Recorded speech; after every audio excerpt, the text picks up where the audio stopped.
Magandang umaga, Pilipinas. Alamin natin ang magiging lagay-at-taya ng panahon ngayong araw ng Miyerkules, 18 February 2026.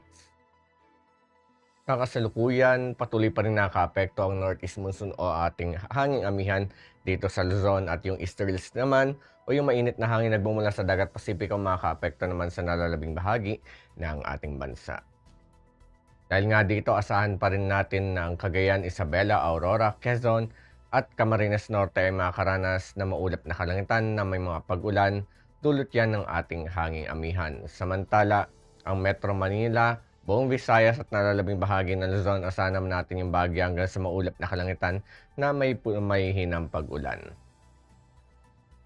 Para naman sa Mindanao, ang Caraga at Davao Region, asahan natin ang maulap na kalangitan, may kalat-kalat na pag-ulan, pagkidlat at pagkulog, at ang nalalabing bahagi naman ng Mindanao, inaasahan naman ang bahagya hanggang sa maulap na kalangitan na may pulo-pulong pag-ulan, pagkidlat at pagkulog. Para sa impact nito sa ating flying operations sa Luzon, asahan pa rin natin yung cool and dry northeasterly flow na makapagdala ng malalakas na hangin at mga light rains. Ang impact nito sa rotary ay posible tayong makaranas ng mga strong crosswinds at mga wind gusts na makapag-restrict ng ating takeoff, landing at ang ating mga hover operations. Samantala sa fixed wing naman, asahan naman natin yung mga crosswinds and mga moderate turbulence during approach at mga possible delays due to low visibility pagdating naman sa mga light rains. Para naman sa Visayas at Mindanao, inaasahan pa rin yung mga warm and humid air from the Pacific na mga pag-enhance ng ating mga convective activity. At para naman sa impact nito sa rotary, asahan natin yung mga localized thunderstorms at mga light turbulence na posibleng makaapekto sa ating mga air operations, especially inland during afternoon.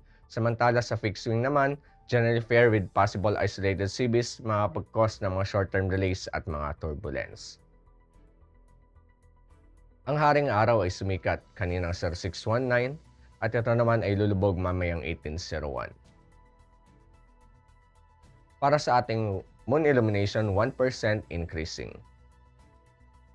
Para manatiling updated sa lagay at taya ng panahon, i-follow lamang Air Force Weather Center sa aming mga official social media accounts. Yan lamang pong latest update mula sa ating lagay ng panahon. Sa ngalan ng aming commanding officer na si Colonel Alvin John Cugador, PAF GSC, ako po si Staff Sergeant John Altisa sa Philippine Air Force, Weather Forecaster ng Air Force Weather Center. Muling magandang umaga, Pilipinas.